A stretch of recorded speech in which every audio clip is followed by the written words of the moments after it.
Hello everyone, welcome back again. तो guys आज मैं आपसे थोड़ा सा इंटरेक्टिव सेशन करना चाहती थी, क्योंकि अभी तक जो भी मेरे वीडियोस पे कमेंट्स आ रहे हैं उसमें बहुत से लोगों को बहुत सारे डाउट्स हैं। तो मैं चाहती थी कि मैं सारा डाउट एक वीडियो में आपका क्लियर कर दूं, तो इसलिए मैंने आज ये वीडियो बनाने का सोचा। तो अभी तो सबसे पहले मैं आपको ये कहना चाहूँगी कि अगर आपको मेरी वीडियोज़ अच्छी लगती हैं या आपको मेरा बनाया हुआ कंटेंट आपको पसंद आता है, तो प्लीज़ वीडियो को शेयर करें, लाइक करें एंड सब्सक्राइब करें, ताकि मैं और भी लोगों तक पहुंच सकूं और भी बच्चों को कुछ बता सकूं, तो इसका गोल्डन अपॉर्चुनिटी मुझे मिल सके। तो गाइज़ हम शुरू करते हैं। तो सबसे पहले आपका जो सबसे पहला क्वेश्चन मुझे समझ आ रहा है आंसर देने के लिए, वो ये है कि क्या मुझे सामान मिलेगा सिचुएशन टेस्ट में जाने के बाद? क्या आपको मटेरियल दिया जाएगा या मटेरियल आपको लेकर के जाना है?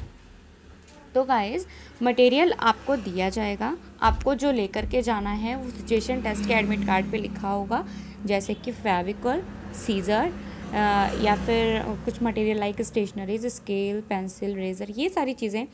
और जो मैं प्रेफर करूँगी आपको ले जाने के लिए वो है कॉटन, और जो ये आपका इंजरी टेप होता है, इंजरी टेप ले जाइएगा। इंजरी टेप और कॉटन मैं इसलिए कह रही हूँ गाइस क्योंकि एग्ज़ाम टाइम में थोड़ा स्ट्रेस होता है माइंड में, और जो हम मटेरियल लेके जाते हैं वो भी एकदम न्यू लेके जाते हैं। लाइक ये जो आपका पेपर कटर एंड ऑल हो गया, तो थोड़ा सा शार्प करके जाते हैं कि जो भी पेपर्स हो जल्दी कट हो जाए।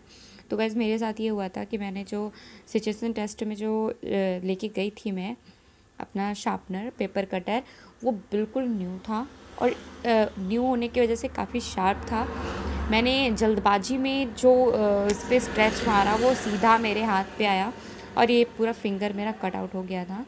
काफ़ी ब्लड निकल रहा था, ब्लड बिल्कुल नहीं रुक रहा था, और मेरे पूरे मॉडल में ब्लड सा लग गया था।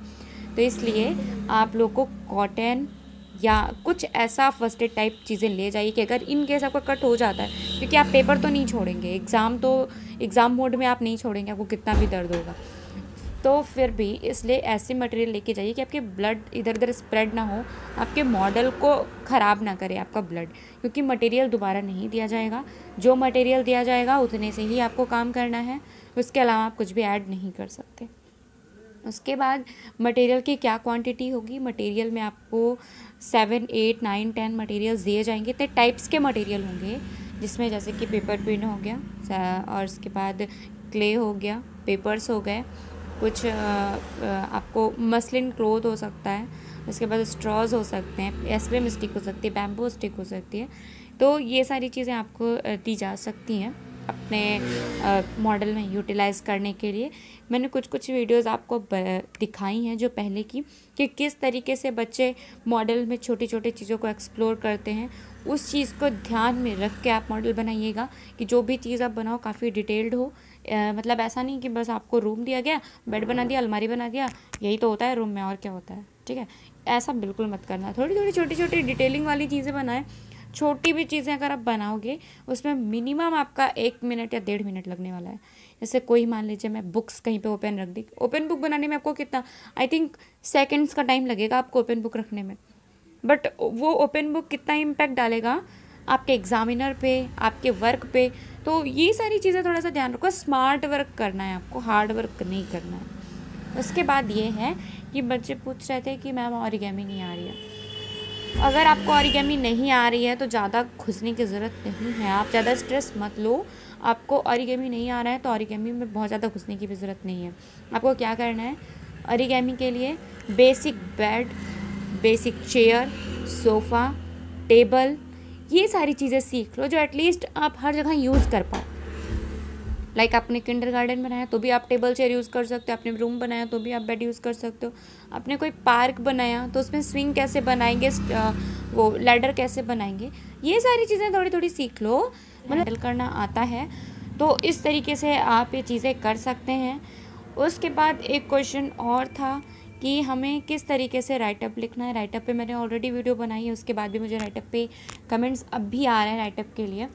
तो जो राइटअप का मैंने आपको वीडियो दिया है, जो फॉर्मेट दिया है, उसी फॉर्मेट पे आपको वर्क करना है और कुछ भी ऐड करने की ज़रूरत नहीं है। आपका प्रोजेक्ट नेम, तो जो फॉर्मेट मैंने आपको बताया भी कि जैसे project name, theme, project details, फिर सॉल्यूशन, उसमें कुछ और नहीं करना है। आपका प्रोजेक्ट नाम क्या है, वो क्या आप चूज़ करेंगे, आपको पता होगा कि आप क्या चूज़ करके बना रहे हो, ठीक है। सीधा सीधा सा आपको उसमें नाम डाल देना है। फिर थीम क्या ले रहे हो, आपने कोई चीज़ बनाए, आप कुछ बनाओगे तो कुछ सोचोगे तो कि हाँ मैं इसको लेकर के ये चीज़ बना रहा हूँ। जैसे मैंने कोई भी बुक बनाई तो बुक का इंस्पिरेशन मैंने सोलर सिस्टम ले लिया, तो सोलर सिस्टम आप थीम में मेंशन कर दो कि मैं एक सोलर सिस्टम से इंस्पायर होकर के ये मॉडल बनाने जा रहा हूँ या जा रही हूँ। उसके बाद आपका जो थर्ड चीज़ हो गया आपका प्रोडक्ट डिटेल्स हो गया। प्रोडक्ट डिटेल यानी कि जो आप बनाए हो, या फिर मॉडल डिटेल जो आपने बनाया है उसमें क्या बनाया है, क्या बनाया है ये तो आपको अच्छे तरीके से पता होना चाहिए। क्या आपने ये चीज़ दिखाई है, इससे ये होगा, ये से ये होगा। फिर सॉल्यूशन, और जब भी कोई मॉडल बनाने का सोचो तो पहले ये सोचो, जैसे कोई एग्जिस्टिंग आप बना रहे हैं मिक्सी, आप मिक्सी ले लो। मिक्सी हम क्यों बनाएं, क्योंकि पहले हमें सिलबट्टा चलता था, सिलबट्टे पे हमें प्रॉब्लम होती थी, इसलिए मैंने मिक्सी बनाई, ठीक है। अब इस तरीके से आप यूटिलाइज़ करके बना सकते हो कि मैंने ये चीज़ देखी है, इसमें ये प्रॉब्लम ह्यूमन बीइंग फेस कर रहे हैं, हम ये चीज़ करने जा रहे हैं जिसमें इस चीज़ का ये सॉल्यूशन होने वाला है। इस तरीके से आपको उसका सॉल्यूशन देना है, उसका प्रोजेक्ट जो आपका मॉडल होगा उसका डिटेल्स देना है, उसमें और कुछ भी ऐड नहीं करना है। बहुत बड़ा राइटअप आपका नहीं होगा, एटलीस्ट 10, 12, 15 लाइन का राइटअप होना चाहिए, बट जो हो एटलीस्ट एग्जैक्ट हो, टू द पॉइंट हो। फालतू चीज़ें उसमें आपको कहानी लिखने की ज़रूरत नहीं है, कुछ भी कहानी मत लिखिए, जो आपने बनाया है उतना ही लिखिए। उसके बाद टेक्निक्स क्या क्या यूज़ किया आपने, मैंने पहले भी कई वीडियो में बताया आपको कि जो टेक्निक्स आप यूज़ करेंगे उसमें एटलीस्ट आपको 5 टेक्निक्स राइटअप में मेंशन करनी होगी, जैसे कि कटिंग, वीविंग, इन सब चीज़ों को लेकर के ट्विलिंग, जो कुछ आप सीखे हो उसमें से 5 एटलीस्ट 5 टेक्निक आपको उसमें दिखाना होगा कि हाँ मैंने ये टेक्निक्स यूज़ की हैं अपने मॉडल में। उसके बाद अगर आपको अभी भी लगता है कि कुछ और क्वेश्चंस हैं सिचुएशन टेस्ट को लेकर के, एक बार मैं आपको ओवरव्यू दे देती हूँ कि आपको जाने के बाद क्या होगा, कैसे क्या चीज़ मिलेगी, क्या नहीं मिलेगी। तो सबसे पहले मैं एक बार देख लेती हूँ कि आपको क्या क्या स्टेशनरी लेके जाना है। स्टेशनरी में वैसे आपको सिचुएशन टेस्ट में मेंशन होगा। उसके बाद एडिशनल में आप अपना जो जो पेपर कटर होता है वो ज़रूर रख लीजिएगा। पेपर कटर के साथ में आपका कटिंग मैट ज़रूर रख लीजिएगा। ये सारी चीज़ें आप एडिशनल रख लेना। अगर आपको एंट्री मिलती है लेके जाने के लिए तो आप लेके जाना, नहीं मिलती है एंट्री तो आप उसको बैग में रख करके बाहर रख सकते हो, ठीक है। क्योंकि हम कहीं भी किसी भी कॉलेज जाके आप उसका कोई भी चीज़ आप वेस्ट ख़राब नहीं कर सकते हो कहीं का। तो अगर आपके पास कटिंग मैट होगी तो आप इजीली कट कर सकते हो, आपका कोई मार्क उनके टेबल पे नहीं जाएगा। इसलिए अपना आप कटिंग मैट लेकर के जाना। अगर आपको अलाउ करते हैं देन आप ले जाना, नहीं अलाउ करते हैं तो मत ले जाना, ठीक है। क्योंकि फैकल्टीज़ कभी कभी वेरी करती हैं क्या अलाउ कर रही हैं क्या नहीं अलाउ कर रही हैं। उसके बाद एक और बात है गाइस कि जब आप जाएंगे सिचुएशन टेस्ट में सबसे पहले आपका एडमिट कार्ड चेक होगा, उसके बाद आपको एंट्री दी जाएगी, आपका स्टेशनरीज चेक होगा एक बार, उसके बाद क्या क्या आप लेके आए हो क्या नहीं लेके आए, कुछ एडिशनल चीज़ तो नहीं है। एडिशनल कोई भी चीज़ गाइस अपने मॉडल में मत लगाना, प्लीज़ मत लगाना। जितनी मटेरियल दी गई हैं उससे ज़्यादा अगर आपने एक चीज़ भी लगाया तो वो उस पर आपका मार्क्स कट हो जाएगा कि आपने एडिशनल चीज़ क्यों यूज़ की है।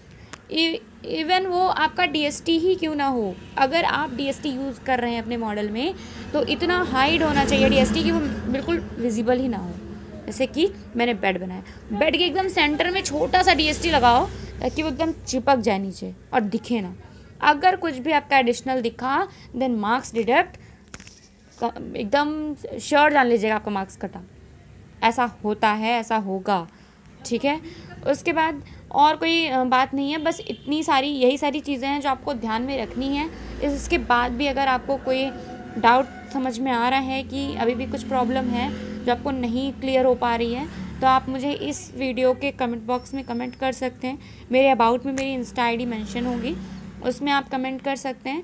अगर इसके बाद भी कोई प्रॉब्लम होता है देन मैं आपका उस चीज़ पर वीडियो बना दूँगी, अलग से एक वीडियो में बना दूँगी। एंड प्लीज़ गाइस वीडियो को लाइक शेयर सब्सक्राइब करें, keep support. Thank you so much.